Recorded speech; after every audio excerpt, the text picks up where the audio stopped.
Do you want to use fun and ready-made designs with your Cricut?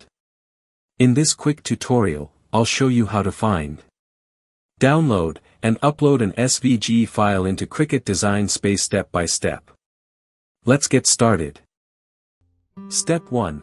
Open your browser and in the search bar, type SVG cut files. Then press the Enter key on your keyboard. Step 2. Choose any website from the search results. In this video, I'm going with Freepik, but you can choose any trusted source you prefer. Step 3. Browse the site and pick any SVG design you like. Once you've found it, click on it to open the design page. Step 4. Open the Download drop-down and select SVG. This will save the file to your computer, usually in the Downloads folder. Alright, your SVG is downloaded. Now let's move on to the next step where I'll show you how to import it into your Cricut Design Space. Step 5. Once your SVG file is downloaded, open Cricut Design Space on your computer.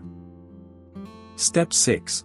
On the canvas screen, go to the left-hand side menu and click on Upload. Step 7. Press the Upload Image button. Step 8. Click on the Browse button to search for the SVG file you just downloaded.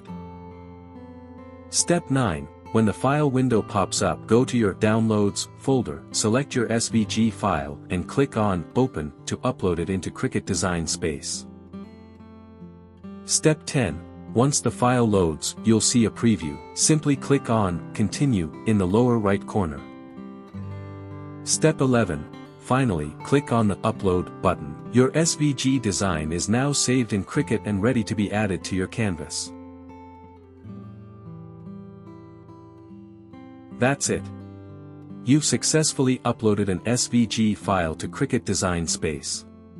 Now you can resize it, customize it, and start cutting.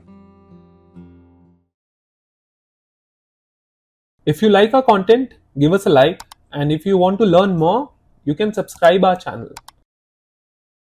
You can also visit Manny Maker or call us on the following contact numbers. If you think we haven't addressed your issue yet, please let us know in the comment section.